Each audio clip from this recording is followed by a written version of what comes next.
Vale, pues vamos a ver entonces el tema de obesidad.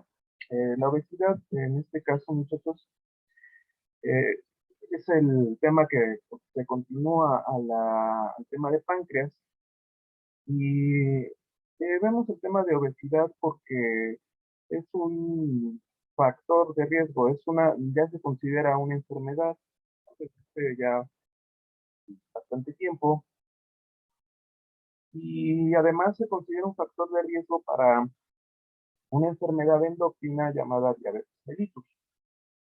La obesidad en sí es una enfermedad endocrina, es una enfermedad endocrino-metabólica. Recuerden muy bien que la endocrinología y el metabolismo tienen una estrecha relación. Yo les podría inclusive decir que la, el apellido de la especialidad o de la rama de la endocrinología es el metabolismo, ¿vale?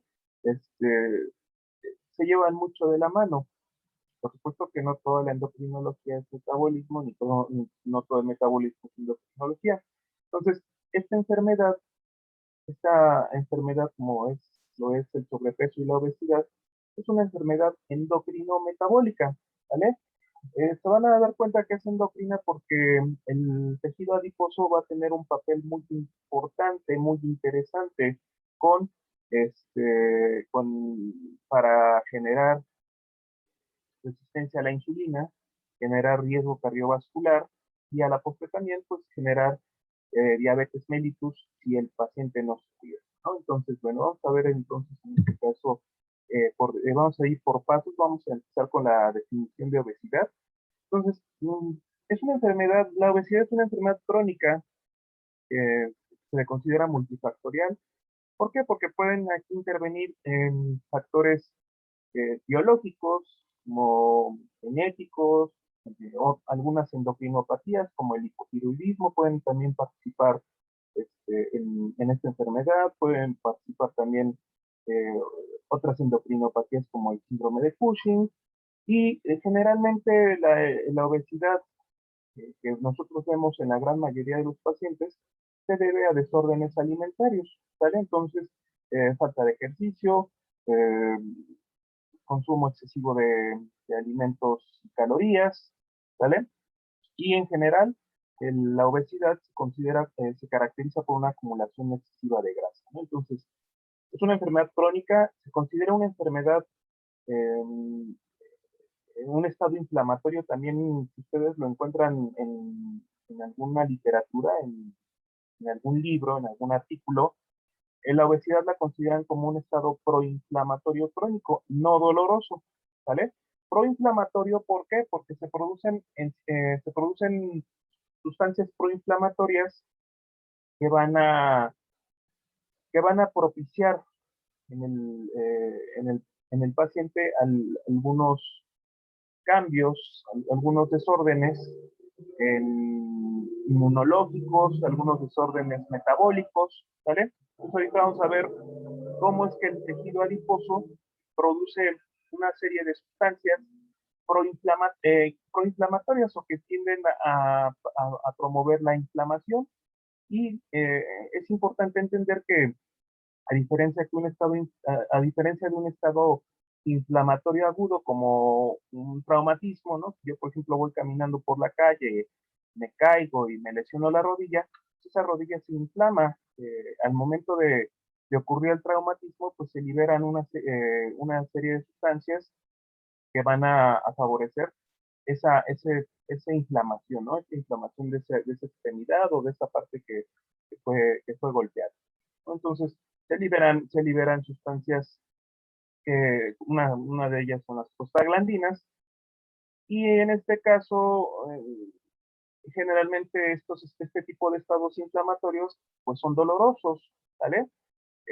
Otro ejemplo de un estado inflamatorio muy grave y algo, es un estado inflamatorio muy, este, que provoca una situación catastrófica, dolorosa inclusive, pues es la tormenta de situaciones que se llevan a cabo en el COVID, ¿vale? El COVID, la enfermedad por SARS-CoV-2, genera en algunos pacientes un estado inflamatorio bastante grave, bastante catastrófico, y se liberan abundantes citocinas y eso inclusive puede provocar fallecimiento de los pacientes. Entonces, ese es otro ejemplo de estado inflamatorio. En este caso, la obesidad se considera un estado proinflamatorio crónico de larga evolución y no doloroso. Sin embargo, aquí no debemos de perder de vista de que se liberan sustancias que promueven la inflamación en todos los niveles y esto va a ir provocando lesiones, va a ir provocando cambios a nivel cardiovascular, a nivel pancreático, etcétera, ¿no? Entonces va a ir provocando una serie de complicaciones que nos van a llevar a riesgo de presentar hipertensión, diabetes, ¿vale? Este, los hiperglicemia, entre otras. Entonces, también hablando un poco sobre la obesidad, eh, como la gran mayoría de las causas de obesidad se deben a desórdenes alimentarios, a exceso en la ingesta de calorías, pues como dice la diapositiva, ¿no? Cuando la ingesta es superior al gasto energético, y cuando yo como más calorías, ingiero más calorías de las que estoy gastando, pues esto favorece un desequilibrio que pues, se refleja en un aumento de peso, ¿no? En un exceso de peso. Si, por ejemplo, nosotros a diario requerimos una cantidad determinada de consumo de calorías, ¿con base en qué? Pues con base en la medición de nuestro metabolismo basal, de nuestra actividad física y de otros factores como uno muy importante como la acción dinámica específica. ¿Qué es eso? Pues es el al que llaman efecto termógeno de los alimentos. Es la cantidad de calorías que nosotros gastamos al momento de comer, al momento de llevar a cabo el proceso de la digestión. Ustedes ya por el hecho de comer y de vivir, ya gastan calorías. Incluso durmiendo, ustedes están gastando calorías. Muy pocas, por supuesto, pero siguen consumiendo calorías. ¿Por qué? Porque en el momento que están ventilando, en el momento que ustedes está, su corazón está latiendo, sus vasos sanguíneos están bombeando sangre hacia todos los órganos, en ese momento todos esos aparatos que están en función durante el sueño están consumiendo energía. Durante el periodo de vigilia, cuando ustedes, desde el momento que se despiertan y durante todo el día, ustedes también están gastando energía, aunque estén recostados, aunque estén completamente sedentarios. Entonces, todas las actividades, toda la actividad corporal vital, y toda la actividad corporal que se lleva a cabo para mantenernos vivos, se le conoce como metabolismo basal o tasa metabólica basal. Hay fórmulas para obtener el cálculo de esta tasa metabólica basal, pues el que más se utiliza es la fórmula de Harris y Benedict, pero bueno, hay otro tipo de fórmulas un poquito más sencillas de hacer. No, a lo mejor no son tan exactas como la fórmula de Harris y Benedict, pero bueno, se acercan demasiado, no tienen un índice de error tan alto.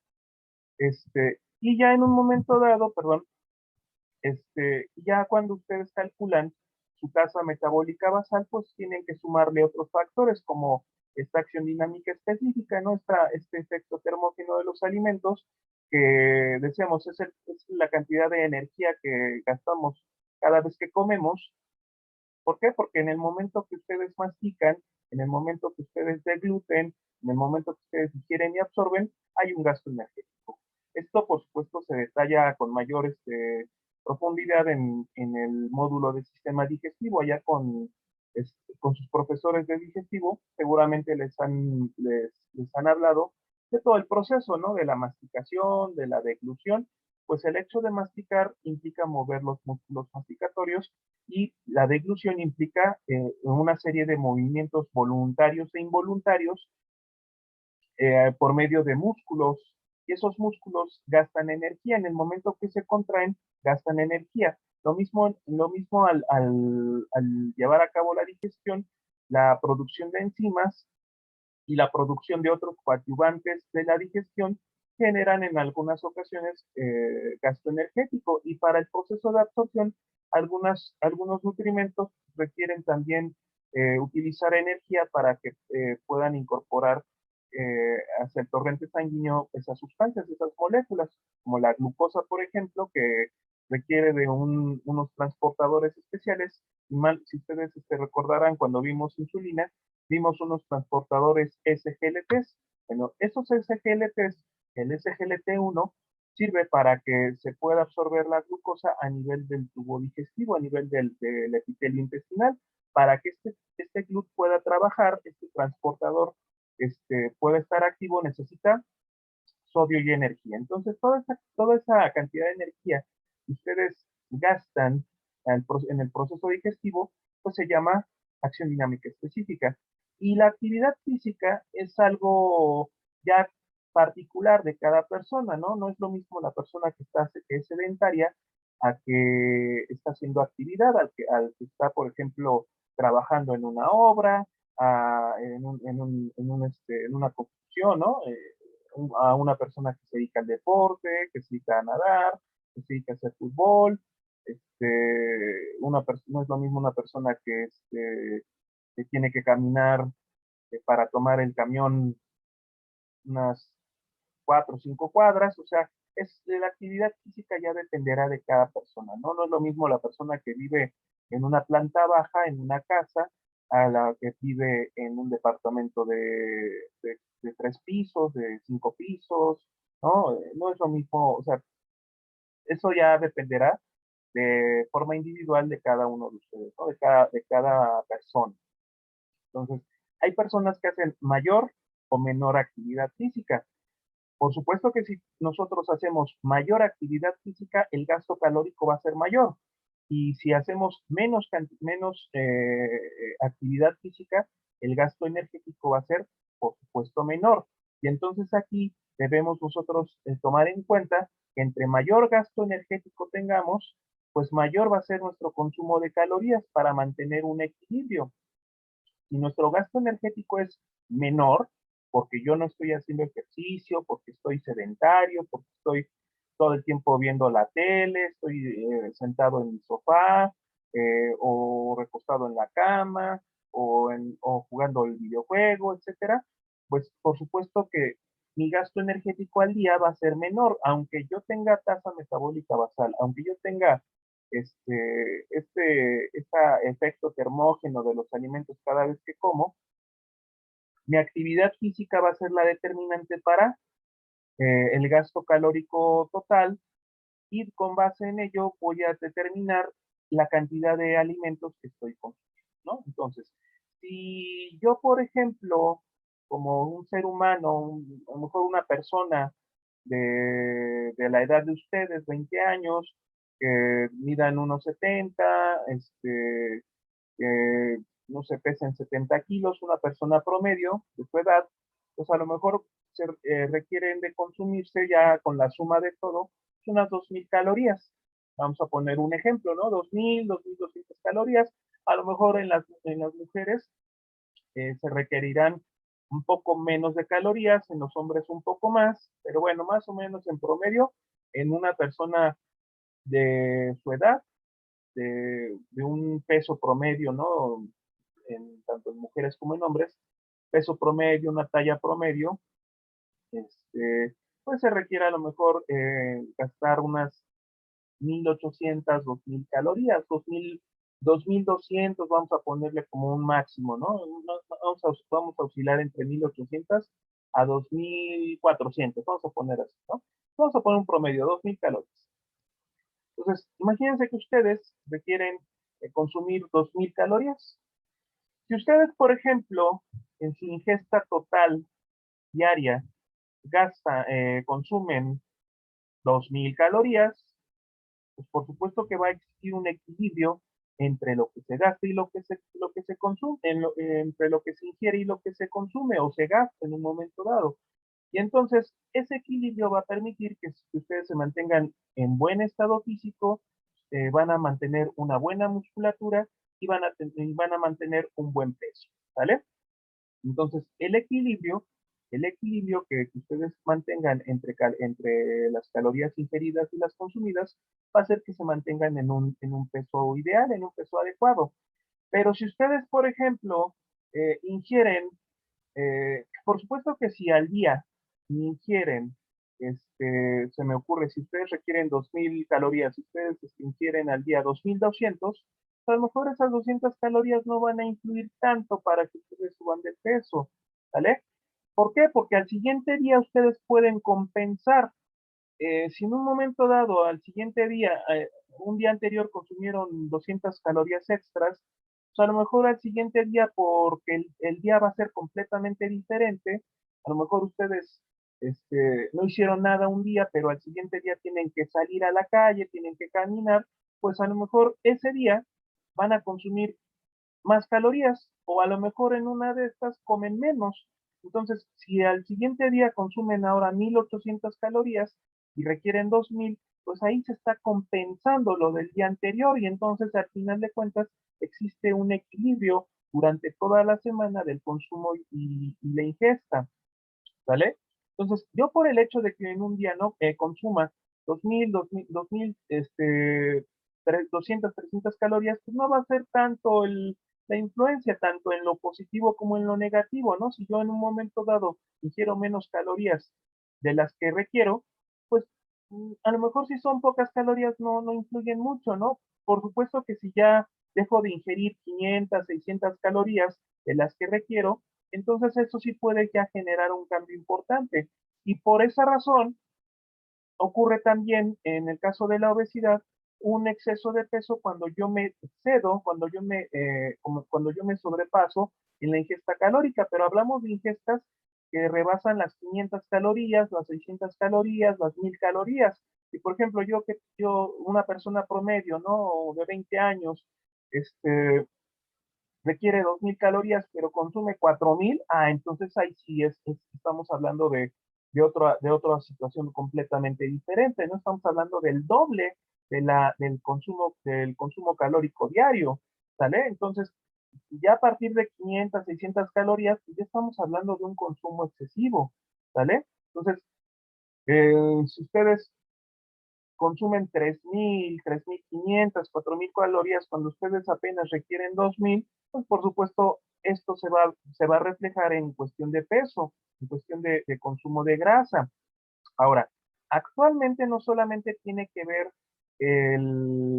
tiene que ver solamente el consumo calórico, el desorden alimentario, sino también las hormonas y los nutrimentos que ustedes consumen van a propiciarles mayor o menor acumulación de grasa. Si ustedes, por ejemplo, consumen mayor cantidad de carbohidratos, ¿vale? Que si bien es cierto, son los nutrimentos energéticos por excelencia, pero si ustedes consumen sobre todo azúcares refinados y alimentos con un índice glucémico elevado, esto les va a generar picos de insulina. Y si ustedes se acuerdan en la fisiología de la insulina, eh, hay un pico de secreción rápida, ¿sí? Una fase temprana de la secreción y luego una fase cardíaca sostenida. ¿De qué depende que ese pico de secreción sea mayor o menor? Pues va a depender del índice glucémico de los alimentos. No es lo mismo que yo me como un pan integral a que me como un pan blanco. El índice glucémico de uno y de otro va a ser menor, ¿sale? Va a ser diferente. El pan integral va a generar un menor pico de glucosa porque el pan integral va a estar compuesto, va a estar integrado, valga la redundancia, por fibra, por sustancias que van a reducir que van, que van a, que van a favorecer que esos carbohidratos se digieran con mayor lentitud y se absorban también con más lentitud. ¿Por qué? Porque ese pan integral o si ustedes consumen fibra, la fibra favorece que se absorban en menor cantidad los carbohidratos. Sin embargo, si ustedes se comen un pan blanco o se toman un refresco, pues el refresco tiene azúcares simples que no se requieren digerir por el tubo digestivo, por supuesto no van a necesitar un gasto energético tan importante, ¿vale? Y esa absorción rápida de glucosa, de esos carbohidratos que trae el refresco, bueno, y de hecho es fructuosa, ¿no? Y el refresco también trae otros azúcares bastante tóxicos, como, bueno, trae eh, el principal es fructosa, ¿no? Y la fructosa, pues no es muy conveniente consumirla. ¿Por qué? Porque la fructosa, pues requiere otras vías metabólicas para poderse procesar en el cuerpo y en muchas ocasiones genera otro tipo de sustancias que generan formación de radicales libres, etcétera, ¿no? Pero bueno, hablando un poquito del refresco, decíamos, tiene azúcares simples, estos azúcares simples se absorben con rapidez en el tubo digestivo y generan un pico de insulina muy importante. Estos picos de insulina van a promover, van a propiciar que se activen las vías metabólicas y las enzimas clave que ya vimos, y una de ellas, acuérdense que es la lipogénesis y la esterificación de los ácidos grasos. Entonces, entre más picos de insulina yo genere en mi cuerpo, mayor posibilidad de acumular grasa, ¿sale? Sobre todo si también me estoy excediendo, me estoy excediendo en el consumo energético, en el consumo sobre todo de carbohidratos, porque ya decíamos en metabolismo, si yo por ejemplo me como una torta de tamal, pues esa torta de tamal, imagínense que tiene 20 glucosas, ¿no? De las cuales esas 20 glucosas, eh, vamos a poner como ejemplo, 8 me las llevo a la glucólisis a formar energía, otras, unas 4 a 6 me las llevo a glucógeno y las restantes me las llevo a formar tejido adiposo, a formar grasa, ¿no? A través de la lipogénesis. Entonces, si yo aparte de la torta de tamal me echo o sea, integro el guajolo combo, que es el champurrado, el atole, pues ese exceso de calorías, ese exceso de glucosa me va a llevar a que el restante de las glucosas, como ya tengo energía en el cuerpo, pues ahora se van a ir a seguir acumulándose en grasa, ¿no? Se van a transformar en acetilcoenzima y de acetilcoenzima a ácidos grasos y a triglicéridos, ¿vale? A través de la lipogénesis y la esterificación de ácidos grasos. Y cada vez que yo esté consumiendo alimentos con una carga, con un índice glucémico alto, pues por supuesto que yo voy a estar generando estos picos de insulina constantes. Yo voy a poner a trabajar a mi páncreas en exceso, ¿no? Que eso ya lo vamos a ver más adelante, qué repercusiones tiene el estar haciendo que este páncreas esté trabajando, ¿no? Entonces, no solamente, actualmente ya no solamente se maneja la cuestión calórica, sino también hay que manejar la cuestión endocrina, ¿no? Por eso decíamos que la obesidad ya se considera no solamente una enfermedad metabólica, sino es una enfermedad endocrino-metabólica. Se dan cuenta que endocrino y metabolismo tienen mucho que ver, van mucho de la mano, ¿vale? Una cosa depende de la otra, ¿no? No van de forma aislada. Entonces, bueno, eh, ¿cuáles son los factores de riesgo en términos generales de la obesidad? Pues bueno, este exceso de grasa, por supuesto, va a estar muy ligado sobre todo pues a los hábitos de alimentación, a estos desórdenes de alimentación, sobre todo si yo consumo alimentos con un índice glucémico alto, cuando yo consumo alimentos hipercalóricos, ¿no? Cuando yo consumo alimentos que también estén cargados de grasas trans, ¿vale? O también, aunque si bien es cierto, eh, influye más el consumir carbohidratos y azúcares refinados para promover la obesidad, pues también el exceso de grasa, pues el exceso en el consumo de grasa puede también influir en el exceso de peso, ¿no? Porque pues al final de cuentas es grasa, ¿no? Al final de cuentas es grasa que nosotros estamos acumulando y recuerden que la grasa tiene una carga de calorías muy alta, ¿no? Acuérdense, bueno, por definición, la caloría es la cantidad necesaria para subir 1 gramo de agua en 1 grado centígrado, ¿vale? Esa es la definición de caloría. Cuando nosotros preguntamos qué son calorías, muchas personas no saben qué son las calorías, inclusive los médicos no tenemos a veces bien definido lo que es una caloría, lo que es una kilocaloría, y lamentablemente esto se va replicando en los estudiantes de medicina, que posteriormente se vuelven internos, luego se vuelven residentes, y pues nadie tenemos idea de qué es una caloría y por qué las calorías representan la unidad de medida para los alimentos y para el consumo energético, ¿no? Bueno, pues al final de cuentas, cuando hablamos de consumo de energía, de ATP, acuérdense que el ATP es una forma de energía química que al final de cuentas va a promover la producción de calor, una transformación de energía química a energía calorífica, pues la forma de medir la cantidad energética que tiene un alimento o la cantidad de energía que nosotros consumimos a diario, pues lo medimos en calorías. También lo podríamos medir en joules, es otra forma de medida, pero bueno, lo más común es la caloría. Entonces, la caloría, por definición, es la cantidad, eh, eh, por definición, la caloría es la cantidad de energía requerida para subir un grado centígrado, un gramo de agua, un grado centígrado, ¿vale? Eso por definición es la caloría, ¿no? Y por supuesto los alimentos para determinar la cantidad de energía que van a tener, por supuesto, nosotros lo vamos a medir en calorías.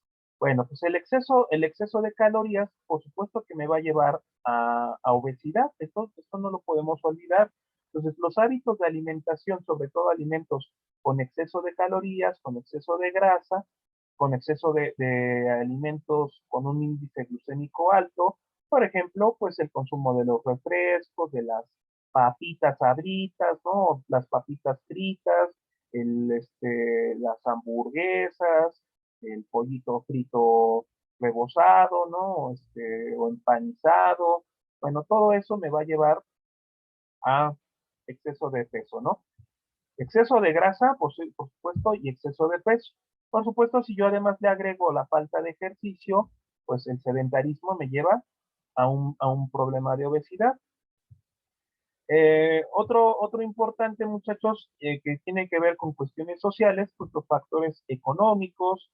El sistema circadiano es importante porque si ustedes no duermen bien, por supuesto que esto va a propiciarles desórdenes endocrinos, desórdenes metabólicos, y esto los puede llevar también a subir de peso. Sobre todo tiene que ver con el cortisol. El estrés también, el propio estrés propicia la producción de cortisol y el cortisol tiende a ser obesogénico. Factores genéticos, si ustedes también tienen genética en su familia, sobre todo la familia directa de obesidad, pues por supuesto esto también los puede volver blancos, ¿no? Los puede volver, puede ser un factor de riesgo muy importante, pero yo creo que más que el factor genético, el ambiente obesogénico social y familiar que tenemos en el que convivimos, pues también nos puede llevar a este problema, ¿no?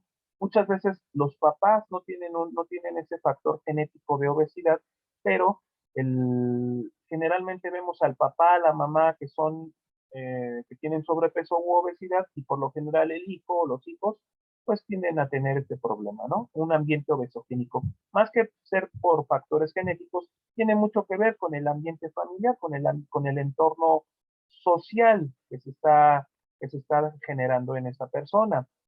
México es un país altamente obesogénico, ¿no? Entonces aquí también intervienen factores sociales. Entonces, México es un país obeso por naturaleza y este ambiente obesogénico, junto con la presencia de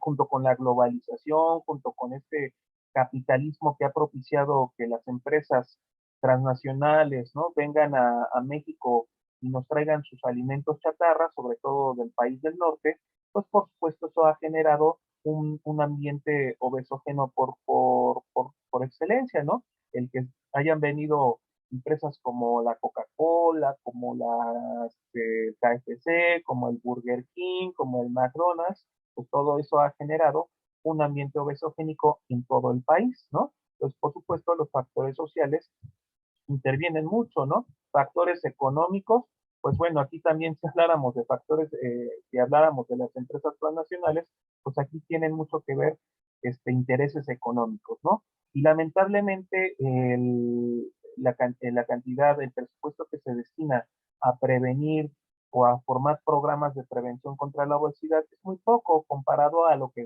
las empresas transnacionales o las grandes empresas que se dedican a la comida rápida, pues es, por supuesto, infinitamente superior lo que se gasta en publicidad, lo que se gasta porque al final de cuentas es un modelo de negocio, ¿no? La prevención, lamentablemente, a la fecha no se ha visto como un modelo de negocio, al menos no en México, ¿no? ¿Por qué? Porque somos finalmente un país que tiende a seguir la corriente de globalización y de capitalismo. Otros factores, bueno, que tienen que ver con lo biológico, pues ya decíamos, alteraciones endocrinas, ¿no? Pues personas que tienen hipotiroidismo, pues tienden a subir de peso, personas que tienen exceso en la producción de cortisol, no necesariamente un síndrome de Cushing, también pueden ser propicios a ser obesos, ¿vale? Entonces, bueno, son factores de riesgo. ¿Cómo se clasifica la obesidad en términos generales? Pues se puede clasificar con base en el índice de masa corporal. Bueno, no sé si ustedes sepan la fórmula del índice de masa corporal, pero bueno, no es difícil de determinar. El índice de masa corporal se mide a través de una fórmula donde calculamos el peso en kilogramos entre la talla al cuadrado. Este, hacemos una división entre el peso y la talla, medida en metros, ¿vale? Primero la talla la tenemos que calcular en metros, la tenemos que multiplicar, ¿no? Por la propia talla, por eso es peso sobre talla al cuadrado, ¿vale? Entonces, si una persona mide 1,70, por decir 1,70 metros, pues hay que multiplicar 1,70 por 1,70 o 1,70 al cuadrado, ¿no? Sacarle la raíz cuadrada, ¿no? Por 2. Perdón, perdón, no es la raíz cuadrada, es la potencia, ¿no? A la segunda potencia. Bueno, entonces, talla al cuadrado. Entonces, el peso en kilogramos, si pesa 70 kilogramos, pues esos 70 kilogramos los dividimos sobre la talla al cuadrado, 1,70 por 1,70, y eso nos determina el índice de masa corporal. Entonces, si se calcula el índice de masa corporal y la persona tiene un índice de 18,5 a 24,9, se le considera de peso normal. Por debajo de esto, pues se le considera de bajo peso, por supuesto. Pero bueno, como nos estamos centrando en el sobrepeso y la obesidad, pues tenemos que ver qué consideramos nosotros obesidad o sobrepeso. Entonces, de acuerdo a la OMS, el sobrepeso es aquella persona que tiene un índice de masa corporal de 25 a 29,9. A partir de 30 ya se considera obesidad, muchachos. Entonces, vamos a clasificar a la obesidad de acuerdo a grados. Entonces, la obesidad grado 1 va de 30 a 34,9, la grado 2 va de 35 a 39,9 y la obesidad grado 3, a la que también le llamamos obesidad mórbida, se considera se considera como tal cuando el índice de masa corporal es de 40 o mayor a 40, ¿no? Inclusive se llega a hablar de una obesidad extrema cuando el índice de masa corporal llega a ser de 50 o mayor, ¿no? Que se llegan a dar casos, por supuesto que se llegan a dar casos. Todo hay en esta viña del Señor, ¿no? Ahora, con respecto a sobrepeso hay que tener un poquito de cuidado, muchachos. Hay que tener un poquito de cuidado porque no es lo mismo el índice de masa corporal en la mujer que en el hombre. Ya también se han empezado a determinar algunas diferencias entre hombres y mujeres. También se han empezado a determinar diferencias entre la talla, porque no es lo mismo. Nosotros tomamos en cuenta este índice de masa corporal con base en una persona promedio, pero me queda claro que también, así como hay personas altas, también hay personas de estatura baja. Entonces, en personas de estatura baja, el índice de masa corporal llega a cambiar, llega a ser inclusive más bajo. Una persona de una talla baja con un índice de masa corporal de 28, de 29, ya no se considera con sobrepesos, ya se podría considerar con obesidad. Entonces, dependiendo de la talla, pues también van a cambiar las cifras de índice de masa corporal y la clasificación de obesidad. Ahora, también hay que tener muy en cuenta, me refiero en estas cifras de 25 a 29,9, porque hay personas que tienen un índice de masa corporal, por decir, de 26, de 27, y uno pensaría, pues tiene sobrepeso, pero resulta que esa persona no tiene como tal un sobrepeso, un índice de masa corporal alto, no tanto por la grasa, sino puede ser por masa muscular. ¿En qué ejemplos? Pues en personas que se dedican al fisicoculturismo. Muchas veces este tipo de personas eh, tienen, eh, tienen hipertrofia muscular porque pues, se han dedicado al ejercicio durante años, ¿vale? Están entrenadas, han ido al gimnasio o están entrenadas han entrenado pesas, han generado una buena cantidad de masa muscular y eso muchas veces hace que tengan exceso de peso. Entonces, cuando se debe el exceso de peso más a músculo que a grasa, pues no tiene tampoco un factor de riesgo tan importante. Claro que a largo plazo el exceso de peso, todo exceso de peso al final de cuentas puede generar problemas, porque aunque una persona sea musculosa y se dedique todo el tiempo al gimnasio y a cargar pesas y a la hipertrofia y todo este rollo, pues al final de cuentas las rodillas o los tobillos pueden resentirse por ese exceso de peso.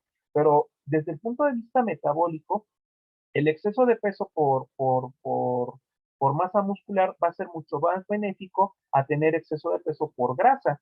¿Por qué? Porque el tener masa muscular, las personas que se dedican al gimnasio, a hacer pesas, etcétera, pues al tener una buena cantidad de masa muscular, la masa muscular va a ser una forma de consumo de energía, incluso sin necesidad de hacer ejercicio.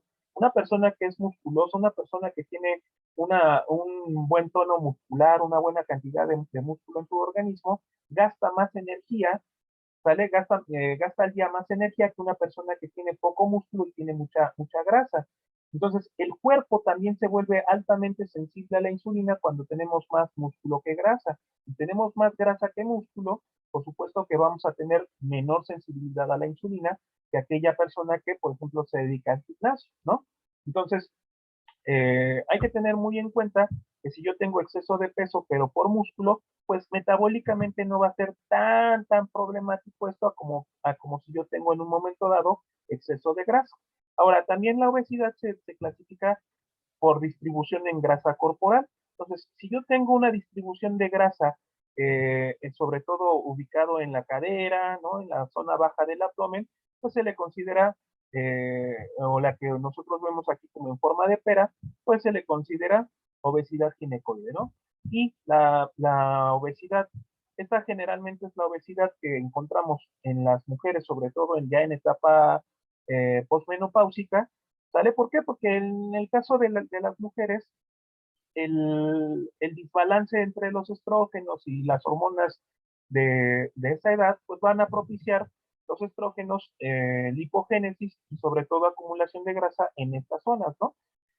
Si bien es cierto, este tipo de obesidad no es tan riesgosa como la que vamos a ver acá de este otro lado, pues al final de cuentas sí hay que tener muy en cuenta que finalmente termina siendo obesidad, ¿sale? Entonces, hay otro tipo de obesidad en la cual la grasa corporal se acumula en el tronco y en el abdomen y a esta nosotros le vamos a considerar como obesidad androide u obesidad en forma de manzana. ¿Cuál es aquí el detalle? Que este tipo de obesidad es la que me va a generar mayor repercusión desde el punto de vista metabólico. Esta es la que se relaciona con mayor frecuencia a desórdenes como resistencia a la insulina y diabetes mellitus a largo plazo, hipertensión arterial, dislipidemia, también es la que genera mayor riesgo cardiovascular, porque también esta va a tener, va a tender a propiciar aterosclerosis, aterogénesis, infartos al miocardio, ¿vale? Entonces, generalmente la obesidad de tipo androide, la obesidad androide, se relaciona más a riesgo cardiovascular y a riesgo metabólico más que la obesidad ginecoide. La obesidad ginecoide, pues, si bien es cierto, sigue siendo obesidad, no, desde el punto de vista metabólico, no es tan riesgosa. Sin embargo, sí va a ser riesgosa para otro tipo de enfermedades como la litiasis biliar, ¿vale? La formación de delitos en la vesícula, por supuesto, y también para osteoartritis, sobre todo en las extremidades inferiores, ¿no? Sobre todo en las rodillas, en las articulaciones de los miembros inferiores, como las rodillas y los tobillos, ¿vale? Algo muy importante es que que hay que mencionar es que la obesidad, sobre todo de tipo androide, se modifica, como dice la diapositiva, con cambios en el estilo de vida, con dieta y ejercicio. Por supuesto que se dice fácil, pero en realidad no es tan fácil que digamos, ¿no?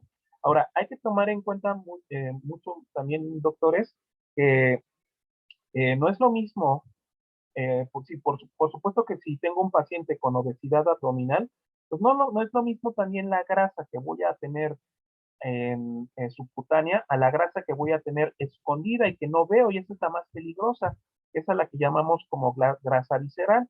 La grasa visceral que se va a encontrar en los omentos, que se va a encontrar en el pericardio, que se va a encontrar escondida dentro de mi organismo, ¿no? Sobre todo a nivel del abdomen. Acuérdense muy bien que dentro del abdomen tenemos formaciones del peritoneo que tienden a acumular grasa, ¿no? Los epiplones, por ejemplo, los omentos, es un sitio de almacenamiento de grasa. Los mesenterios o los mesos también pueden ser un sitio de acumulación de grasa. El propio pericardio también puede acumular grasa. Entonces, toda esa grasa que es visceral, muchas veces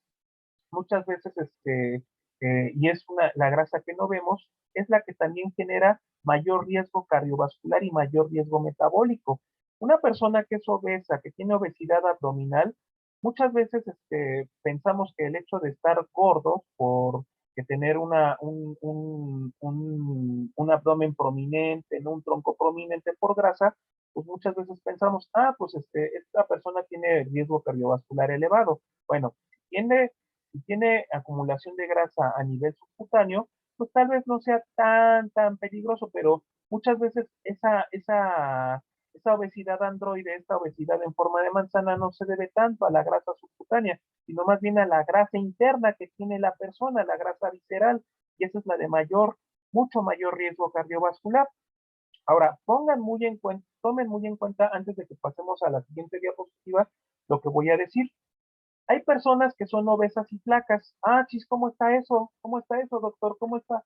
Como que suena algo ilógico, suena como algo aberrante. ¿Cómo es que una persona puede ser delgada pero obesa a la vez? Pues resulta que hay personas que tienen un índice de masa corporal normal o que en apariencia se ven delgados, pero resulta que por dentro tienen mucha grasa visceral. Entonces, las personas que son delgadas, pero que tienden a acumular grasa visceral, estas personas siguen teniendo el mismo factor de riesgo cardiovascular y el mismo riesgo metabólico que una persona obesa, a pesar de que a pesar de que esté delgado, a pesar de que en apariencia se vea delgado, que se vea con un buen estado corporal. Para medir nosotros la grasa visceral, pues por supuesto tendríamos que medir por dentro, ¿no? A través de estudios como a lo mejor hacer una tomografía o ver por dentro, ¿no? A través de imágenes, ver por dentro la acumulación de grasa visceral. Por supuesto que esto en la práctica médica habitual no se hace con frecuencia. Por eso siempre tomamos en cuenta el índice de masa corporal, pero el índice de masa corporal tiende a tener fallos. Conforme pasa la tecnología y pasa el tiempo, vamos teniendo mayores recursos para medir, en este caso, la grasa visceral, la cantidad de grasa que tenemos en nuestro cuerpo, pero igualmente tienen algunos fallos, algunos inconvenientes, y muchas veces estos métodos no llegan a ser tan baratos. Por ejemplo, actualmente, además de medir el índice de masa corporal, nosotros podemos llevar a cabo la medición de grasa corporal a través de un perfil al que le llamamos perfil de bioimpedancia. El perfil de bioimpedancia, muchachos, es aquel perfil en el cual se miden la cantidad de músculo, la cantidad de agua, la cantidad de tejido sólido mineral y la cantidad de grasa. Entonces, a través de un aparato que tiene la forma como de una báscula y tiene una especie como de manivelas que tienen estas manivelas, ¿no? O como las de la bicicleta, tienen unos imanes que ustedes ponen en sus manos, y esos imanes, cuando ustedes los ponen en sus manos y se suben a la báscula, esos imanes o esos sensores tienden a detectar a través de esta precisamente impedancia que es la forma en como un, eh, ¿cómo lo puedo explicar? Este, a través de una serie de ondas se van atravesando los tejidos, el agua, el material sólido, y ya con base en ese registro, conectado a una computadora ese aparato, va detectando la cantidad de grasa, la cantidad de masa muscular, la cantidad de tejido mineral y la cantidad de agua que ustedes van teniendo. Algunas personas, bueno, algunos nutricionistas, algunos, bueno, los nutriólogos que se dedican sobre todo al control de peso, médicos que se dedican al control de peso, y también en clínicas de bajar de peso a veces manejan este tipo de mediciones, ¿no? El perfil de bioimpedancia. Hay algunos gimnasios también que para valorar su estado nutrimental previo al hacer el ejercicio, pues también a veces cuentan con estos recursos, ¿no? Actualmente, bueno, para medir la bioimpedancia, pues el aparato que lo miden puede ser, generalmente es caro, no es tan accesible, sobre todo si estamos hablando de un aparato profesional, pero ya en la actualidad, ya en las tiendas de autoservicio, ya les venden las básculas que les miden bioimpedancia, ya conforme va pasando el tiempo se van haciendo cada vez más accesibles. No son a lo mejor tan sensibles, ¿no? Ni tan exactos como un aparato profesional, pero bueno, el costo por supuesto es mucho menor y es mucho más accesible al público en general. Un aparato, por ejemplo, profesional de bioimpedancia, pues anda oscilando entre los este, 15, 20 mil, 30 mil pesos, ¿no? Dependiendo de lo sensible que sea. Entonces, si ustedes, por ejemplo, se dedican al control de peso, se dedican a la nutrición, pues es importante que contemplen este tipo de recursos para tener una mejor medición y una mejor visión de lo que es el control de peso. Yo, por ejemplo, en el consultorio, pues me puedo guiar con el índice de masa corporal, que es lo más sencillo, es gratuito, ¿no? Es lo más accesible a las personas, pero el índice de masa corporal, decíamos, puede tener algunos fallos, ¿no? Si una persona musculosa, pues esto va a ser inconveniente, ¿no? Yo, si recibo en el consultorio una persona musculosa y que tiene un índice de masa corporal alto, no voy a decir que tiene sobrepeso u obesidad, sino simplemente eso se debe a músculo, ¿no? Al músculo que la persona ha trabajado por hacer ejercicio. Entonces, hay que tomar en cuenta mucho esta situación, ¿no? Entonces, nos vamos a dar cuenta que aquí el tejido adiposo es un protagonista muy importante. Entonces, ya clasificamos a la obesidad con base en el índice de masa corporal y en la acumulación de grasa, ¿no? Dependiendo de la acumulación de grasa en el cuerpo. Por la morfología del tejido adiposo, doctores, la obesidad se puede clasificar en dos formas, en la hipertrófica y en la hiperplástica. ¿A qué se refiere, a qué nos referimos con obesidad hipertrófica? La obesidad hipertrófica se debe a que, o se define como el aumento en el tamaño de las células adiposas, mientras que la obesidad hiperplástica se refiere a un exceso, pero en el número de células adiposas sin cambios en el tamaño, ¿vale? Entonces, en una tengo un número normal, un número de células adiposas normal, pero estas aumentan de tamaño, y en el caso de la hiperplástica tengo un tamaño de células normales, pero lo que tengo es un exceso en este número de células adiposas, ¿no? Un exceso, pero en el número de células adiposas. Entonces, ¿esto será importante, muchachos? Claro, por supuesto que va a ser importante. Aquí nosotros lo vemos con mayor detenimiento. En la primera imagen vemos que tiene 1, 2, 3, 5 células adiposas, por decir un ejemplo, pero el tamaño de las células adiposas es mayor a comparación de la obesidad hiperplástica, que el tamaño de las células adiposas es menor, pero aquí lo que tiene que ver son el número de las células, ¿no? Entonces, en el caso de la obesidad hipertrófica, aquí aumentan el tamaño del adipocito. Esta es la obesidad que se presenta en adultos, principalmente, aunque ya algunos niños también ya están presentando este tipo de obesidad. Esta es la que tiene mucho que ver con desórdenes alimentarios no tanto esta, que esta tiene que ver más con cuestión genética, ¿vale? Entonces, esta sobre todo es la que tiene que ver con los desórdenes alimentarios y con la falta de ejercicio. Por supuesto que el tratamiento va a ser, la base del tratamiento de este tipo de obesidad es la dieta y el ejercicio. Y ojo, muchachos, este tipo de obesidad, así como la obesidad androide es la de mayor riesgo cardiovascular, también la obesidad hipertrófica va a ser la de mayor riesgo cardiovascular porque esta, y la de mayor riesgo metabólico, porque este tipo de obesidad va a ser el tipo de obesidad que va a producir citocinas inflamatorias. En el caso de la obesidad hiperplásica, decíamos, la obesidad se debe a un aumento sobre todo en el número de células adiposas. Esta predomina en niños y sobre todo esta tiene que ver con cuestiones genéticas, ¿vale?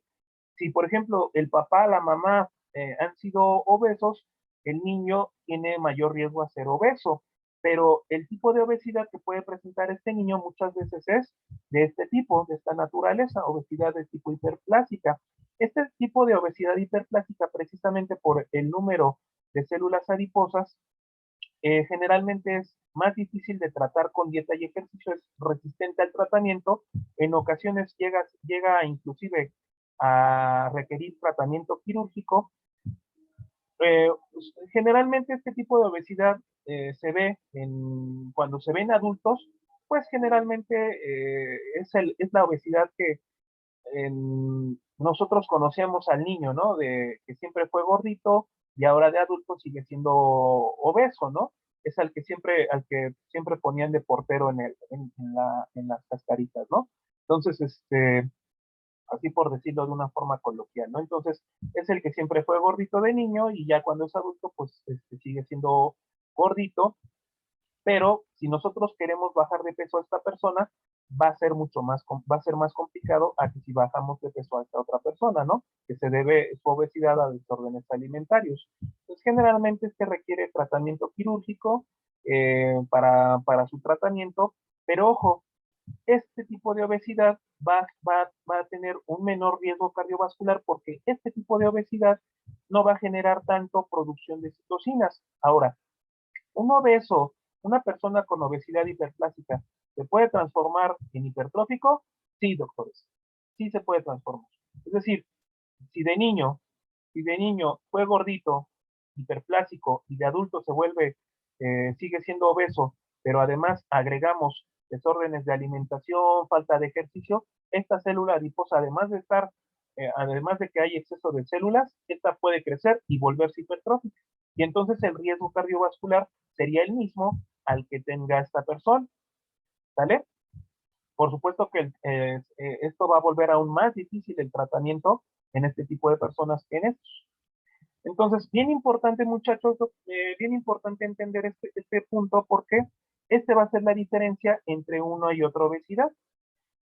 Si bien es cierto, este tipo de obesidad, la hiperplásica, no tiene tanto riesgo cardiovascular, sí va a tener otro tipo de riesgos como acuérdense que el exceso de peso va a hacer que las articulaciones se resientan, entonces va a tener un mayor riesgo a presentar osteoartritis en rodillas y tobillos, ¿vale? Pero no va a tener un riesgo cardiovascular y metabólico tan importante como lo que sí tiene la hipertrofia. Y bueno, antes de pasar a la parte de las citocinas, pues vamos a hablar que la obesidad se considera algo así como una escalera al cielo, ¿no? Si yo presento como paciente obesidad, tengo, sobre todo si es abdominal, visceral, hipertrófica, pues tengo una mayor tendencia a presentar riesgo cardiovascular y síndrome metabólico. Esto ahorita lo vamos a ver. El síndrome metabólico va a ser un riesgo para presentar diabetes mellitus, ¿vale? Tipo 2. Y esta diabetes mellitus, muchachos, no crean que es algo completamente indoloro ni benéfico. Por el contrario, vamos a ver en su momento que es una cuestión sumamente eh, complicada y es una cuestión sumamente, pues es algo así como, cuando veamos la etiopatogenia de la diabetes, vamos a ver que es algo así como una película de terror, ¿no? Entonces, la diabetes mellitus, por supuesto, si no la trato, si no le damos atención médica, pues va a complicarse. Y estas complicaciones como la nefropatía, la neuropatía, la retinopatía y otras, pues me van a llevar poco a poco al síndrome de Galloso, ¿no? O sea, a visitar a San Pedro, ¿no? Entonces es como una escalera al cielo, ¿no? Fíjense, de la obesidad pasamos al síndrome metabólico, a la diabetes, a las complicaciones de la diabetes y finalmente, pues ya sabemos que es nuestro destino seguro, pero pues, ¿qué tanto queremos nosotros realmente llegar más rápido o más lento si nos cuidamos o no? Entonces, hay que tener muy en cuenta esto, ¿no? Entre más nos cuidemos, pues menos posibilidades vamos a atender a llegar a escalar esta escalera, valga la redundancia, ¿no? Bueno, antes de pasar a las adiposinas, ¿alguna duda, alguna pregunta de lo que hemos hablado?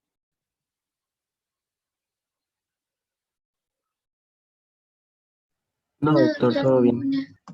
Bueno, vamos a hablar, doctores, entonces, que el tejido adiposo se considera un órgano endocrino, no solamente no solamente se considera un órgano, no solamente se considera un órgano acumulador de grasa, sino es un órgano endocrino productor de hormonas, productor de adipocinas, las que vamos a destacar el día de hoy, pues entre ellas es la adiponectina, que ahorita vamos a estudiarle efectos bastante benéficos, y vamos a estudiar otro tipo de adipocinas como la disfatina, la aumentina, cuando el tejido adiposo está, vamos a llamarlo de alguna forma, normal en tamaño, ¿no? Cuando no está, en este caso, hipertrófico.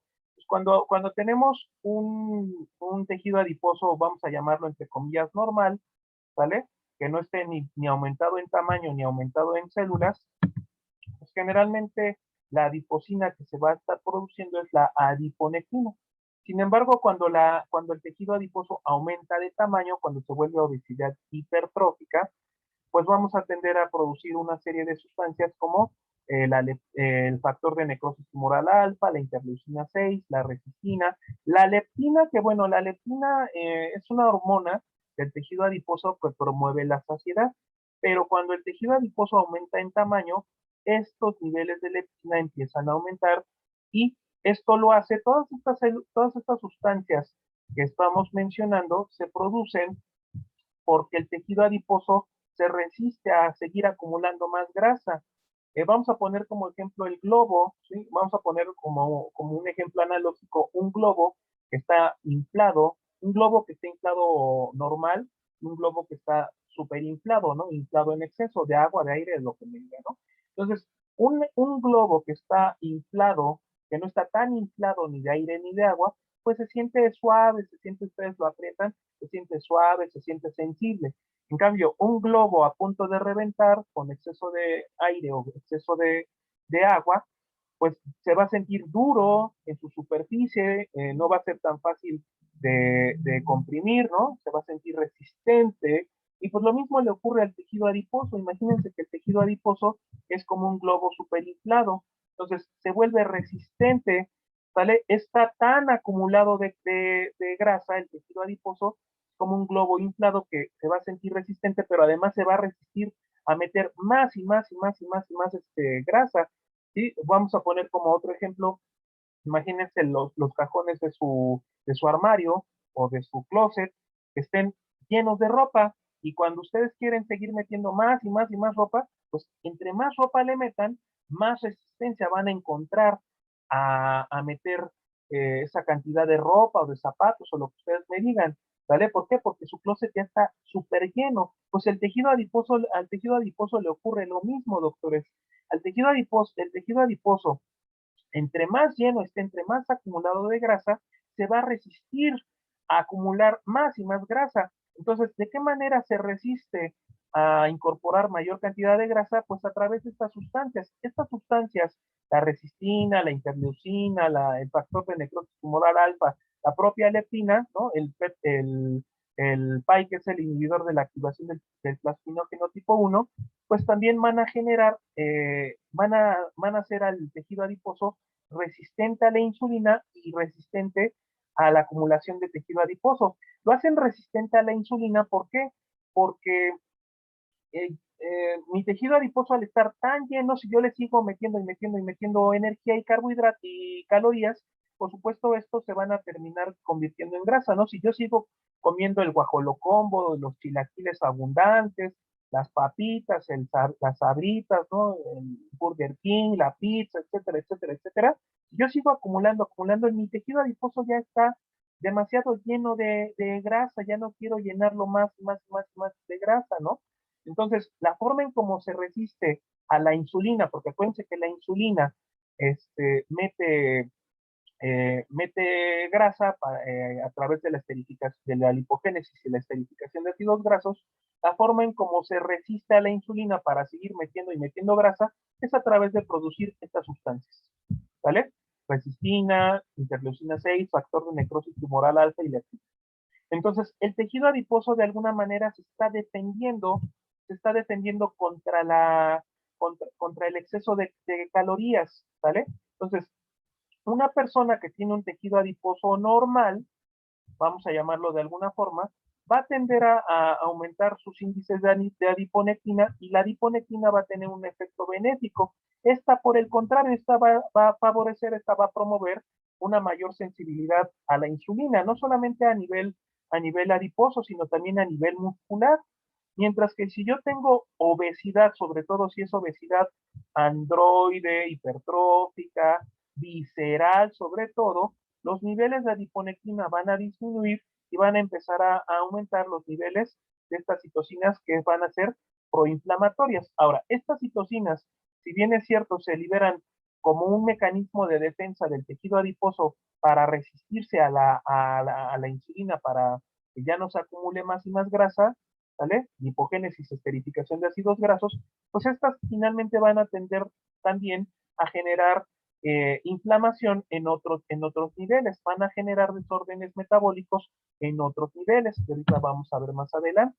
Entonces, hablando un poquito sobre la adiponectina, la adiponectina es nuestra adiposina por excelencia de benéfica. Esta va a favorecer una mayor sensibilidad tisular a la insulina a nivel tanto adiposo como muscular.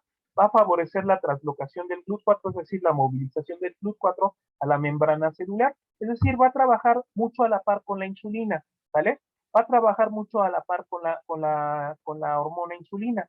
Entonces, la insulina, si bien es cierto, promueve la movilidad del GLUT4, la adiponectina lo que va a hacer es facilitarle aún más esa movilidad de ese GLUT4 para que pueda incorporarse la glucosa a las células, ¿vale?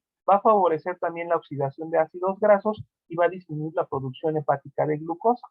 En términos generales, esta adiponectina va a generar beneficios, sobre todo desde el punto de vista metabólico.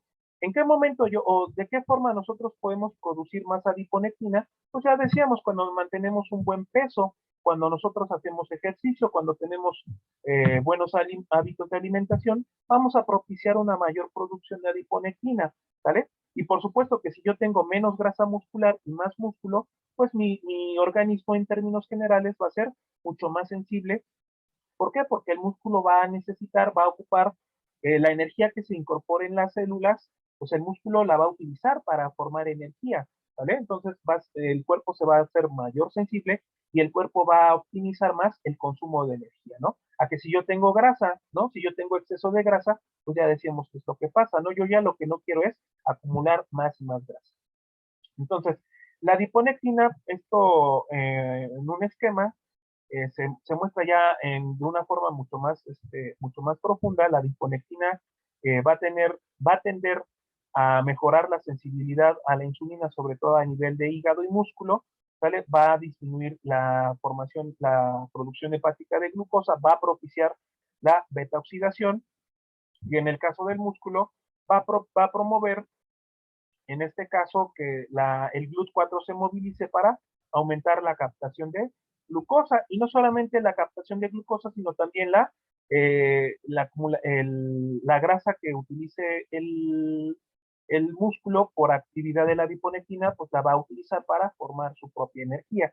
Entonces, la adiponectina en términos generales va a ser bastante benéfica. ¿Por qué? Porque va a propiciar un aumento en la sensibilidad a la insulina en órganos blancos, ¿no? En los órganos blancos de la insulina, como el hígado y como el músculo, ¿no? Y también sin olvidar al tejido adiposo. Entonces, Si nosotros mantenemos un buen peso y una buena cantidad de masa muscular, pues vamos a tener una buena cantidad de adiponectina. Sin embargo, cuando nosotros aumentamos de peso, pues la cantidad de adiponectina se va a disminuir porque lo que quiere el tejido adiposo ya no es incorporar grasa, sino resistirse a la acumulación de más y más grasa. Insisto, acuérdense de la analogía del globo que se siente resistente o a la analogía de los cajones, que si ustedes le siguen metiendo más y más y más y más y más ropa, pues ya no va a haber forma, ¿no? Va a llegar un punto en que ese cajón se va a colapsar o el globo se va a colapsar, ¿no? Yo le estoy mete y mete y mete y mete agua, va a llegar un momento en que se va a colapsar. Entonces el tejido adiposo me queda claro que no colapsa, pero yo lo que ya no quiero es meter más y más grasa. Entonces vamos a hablar de la leptina en este momento. La leptina es la hormona de la sociedad, así como ayer hablamos de grelina, hoy vamos a hablar de leptina. Entonces, la leptina, muchachos, la leptina eh, promueve la saciedad, pero ojo, ojo, cuando nosotros tenemos obesidad, vamos a tender a aumentar los niveles de leptina, pero además a nivel periférico, así como hay resistencia a la insulina, vamos a encontrar resistencia a la leptina, ¿no? Entonces, ¿cuáles son los efectos benéficos de la leptina en términos generales? Pues propicia la saciedad al inhibir la actividad del neuropéptido Y de la proteína RAGouti. Vamos a ponerlo aquí en este esquema lo habíamos puesto el día de ayer. Entonces, para controlar el apetito y la saciedad, pues existen una serie de neuronas, de grupos neuronales que van a estar comunicándose entre sí a través de los núcleos hipotalámicos del hambre y de la saciedad. En este caso, el del hambre es el centro lateral y el de la saciedad es el ventromedial. Y en conjunto con el núcleo arcuado, el núcleo arcuato, perdón, o el núcleo arqueado, y otros núcleos importantes del hipotálamo, pues van a estar aquí comunicándose entre sí para regular el apetito o la saciedad. Los factores centrales que promueven el apetito principalmente es el neuropéptido Y, que ayer hablábamos que la insulina también inhibe el neuropéptido Y, que es el neurotransmisor que promueve el apetito sobre todo por carbohidratos. Y hay un péptido, una proteína que se llama proteína RAGouti, que esta también va a propiciar el apetito. Y hay otras sustancias que también promueven la saciedad, como es la proopiomelanocortina o el CARP. La proopiomelanocortina, que dicho sea de paso, es un precursor hormonal. Esta proopiomelanocortina también me va a servir como precursor para la formación de endorfinas, para la producción de lipocortina y para la producción de ACTH. La ACTH que es la corticotropina para controlar el eje hipotálamo-hipófisis suprarrenales. Bueno, la propia melanocortina, además de ser un precursor hormonal, precursor de ACTH, pues la propia melanocortina va a fungir como un neurotransmisor que promueva la saciedad. Y el CARP, que es el transcriptor regulado por cocaína y anfetaminas, también va a ser un factor importante para promover la saciedad. Estos son los principales factores centrales, ¿vale? Los principales factores que se liberan a nivel del sistema nervioso para promover el apetito y para promover la saciedad.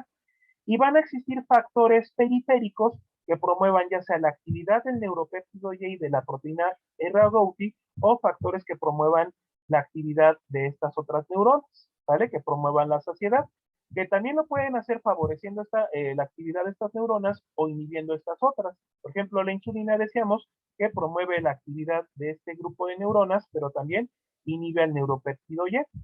Entonces, ¿cuáles van a ser los factores que promuevan esta actividad de este grupo de neuronas y estimulen al núcleo centrolateral? Pues la galanina es uno de ellos, las orexinas A y B y la grelina que hablábamos ayer en la clase, en la sesión de la doctora Graciela, ¿no? La doctora Graciela les explicaba mucho sobre la grelina y sobre el control del apetito.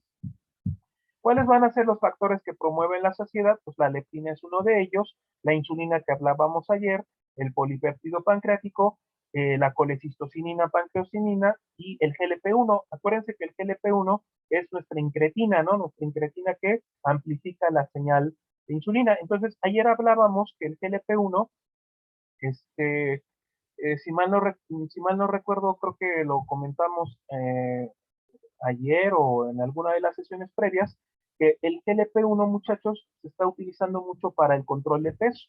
Ayer lo comentábamos cuando vimos glucagón, ya me acordé. Entonces, bueno, comentábamos que el GLP-1 actualmente se está utilizando como un medicamento para el control de peso. ¿Por qué? Porque va a promover la saciedad. Ayer la doctora Graciela creo que también les comentaba algo al respecto. Bueno, entonces, la leptina en términos generales inhibe el apetito, ¿sale? Inhibe el neuropéptido Y, la proteína de Ragouti, promueve la saciedad, estimula la actividad de la propia melanocortina y CAR. En este caso, ¿cuál es el objetivo de la leptina? Pues que dejes de comer porque tú ya estás muy gordo, ¿sale? Si tú ya estás muy gordo y le sigues entrando a las hamburguesas y al Burger King y a la pizza y demás, pues la leptina te dice deja de comer, pero el problema es que así como hay resistencia a la insulina, también a nivel neuronal va a haber resistencia a la leptina. Entonces no hay forma de frenar el que tú estés comiendo. Pero el problema es que esta leptina va a empezar a incrementarse y esto va a generar otro tipo de problemas. A nivel de las células beta, va a hiperpolarizar la célula beta del páncreas y esto va a propiciar una disminución en la secreción de insulina. Y esto se debe a que como la insulina es la principal llave de entrada, no solamente para la glucosa, sino también para la grasa, pues el tejido adiposo, para que ya no siga metiendo más grasa, pues lo que le va a mandar como señal a la célula beta es que ya no produzca más insulina. Pero ¿cuál es aquí el problema? Que la insulina me va a servir como llave de entrada para meter grasa en el tejido adiposo, pero también es mi llave principal de entrada para meter glucosa a nivel del músculo y otros órganos insulino dependientes. Entonces, ¿qué va a terminar pasando? Pues lo que va a pasar es que toda la glucosa que esté fuera, que esté en el plasma, no se va a incorporar y entonces esto va a empezar a generar problemas, ¿no? La leptina también va a favorecer la fagocitosis de ácidos grasos por los macrófagos. Esto es importante, sobre todo cuando hay grasa circulante. Entonces, los macrófagos, cuando ven grasa en el vaso sanguíneo, generalmente van a servir como una especie de limpieza de barrido, pero cuando se comen esa grasa, estos, estos macrófagos se transforman en algo llamado células espumosas. Y ojo, la formación de células espumosas es el inicio para la formación de las placas de ateroma. Entonces, cuando el macrófago llega, se come la grasita que está pegada en el vaso sanguíneo, muchas veces se llena de grasa y esto la transforma en una célula espumosa. Y esa célula espumosa se queda pegada en el vaso sanguíneo y eso es lo que va empezando a formar la placa de ateroma. Hay que tener mucho cuidado con eso. En cuanto al factor de necrosis tumoral alfa, muchachos, también es una sustancia muy inflamatoria, ¿sale? Fíjense muy bien lo que pasa. El factor de necrosis tumoral alfa va a provocar una disminución en la síntesis del GLUT4, ¿sale? Va a bloquear en este caso al gen del propio transportador de glucosa tipo 4. Va a bloquear al gen para la síntesis de adiponectina, es decir, esto va a propiciar menor sensibilidad a la insulina, ¿vale? Bloquea el gen de la adiponectina, bloquea la fosforilación del IRS, ¿no? De la tirosina en el IRS, recuerden muy bien el mecanismo de acción de insulina, va a bloquear la síntesis de perilipinas. Esto es importante a nivel del tejido adiposo. ¿Por qué? Las perilipinas, hagan de cuenta que son unas sustancias que van en este caso a ser protectoras contra la actividad de la lipasa sensible a hormona. Entonces, ¿qué es lo que va a pasar? Las perilipinas me protegen a mi tejido adiposo contra la actividad de la lipasa sensible a hormona. ¿Para qué? Para que la grasa se mantenga acumulada. Pero el tejido adiposo, como ya tiene exceso de grasa, lo que quiere es liberar grasa. Entonces, el factor de necrosis tumoral alfa va a bloquear esta protección del tejido adiposo al bloquear la síntesis de perilipinas y esto va a favorecer que la lipasa sensible a hormona actúe y favorece la liberación de ácidos grasos a la circulación. El grave problema es que estos ácidos grasos se podrían bien utilizar en la beta-oxidación, pero ya vamos a ver más adelante que esto no ocurre, que hay otra sustancia que bloquea la beta-oxidación a nivel mitocondrial y esto va a empezar a provocar acúmulo de ácidos grasos. Si yo acumulo ácidos grasos en el plasma, me van a llevar a la hipotoxicidad. Entonces hay que tener mucho cuidado en esto, ¿no? Y bueno, el factor de necrosis tumoral alfa va a favorecer la liberación de endotelinas y esto va a provocar vasoconstricción y la vasoconstricción está ligada a un aumento en el gasto cardíaco y a un aumento en la presión arterial.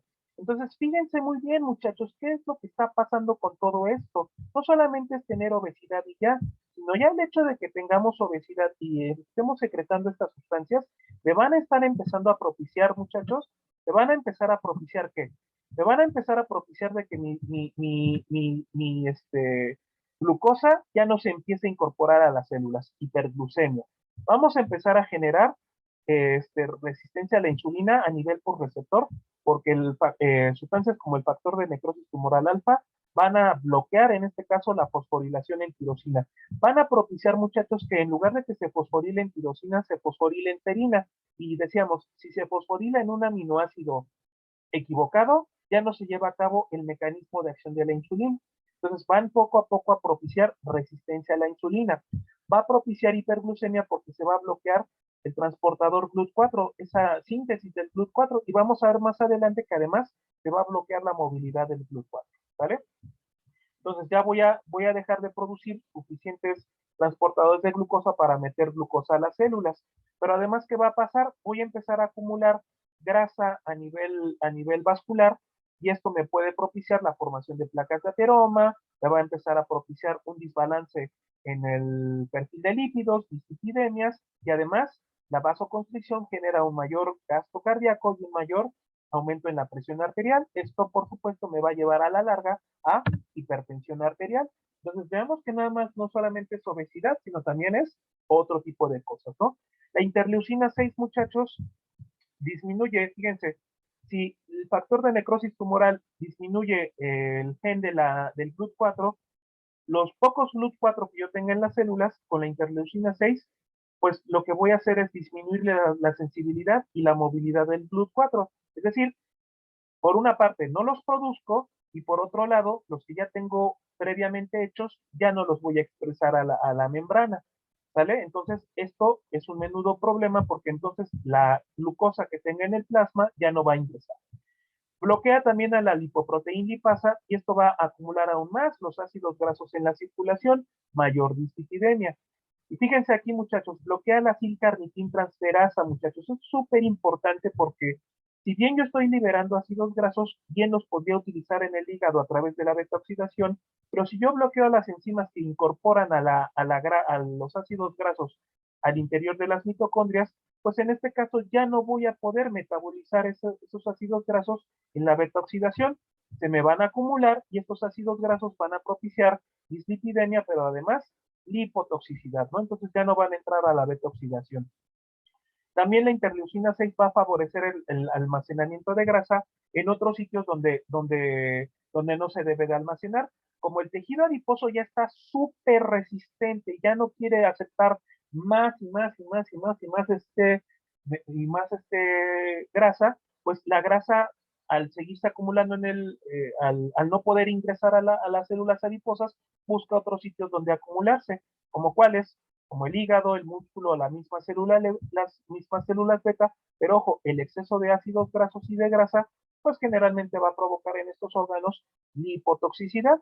Hagan de cuenta que ustedes ya tienen súper llenos sus cajones, ya no pueden meter más ropa, y entonces, pues la ropa que quedó fuera, pues ¿qué van a hacer? Pues la van a poner en la computadora, la van a poner en la pantalla, la van a poner en la cama, y pues finalmente la recámara se va a volver un verdadero desbarajuste, ¿no? Donde debe de estar la ropa, que es en los cajones o en el closet, ya no va a estar. Lo mismo pasa con la grasa. Si yo ya tengo mi tejido adiposo súper ocupado, pues tengo que buscar otros sitios donde almacenar esa grasa. Pero el problema es que esos sitios no van a ser completamente adecuados. ¿Qué va a pasar si, por ejemplo, acumulo grasa en el hígado? ¿Qué ocurre, doctores?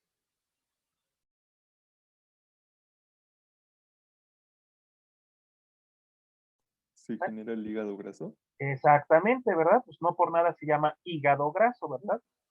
El hígado graso, pues es precisamente eso, ¿no? Acumulación de grasa a nivel hepático, que esto finalmente me va a generar muchos problemas, ¿no? A nivel de la función hepática.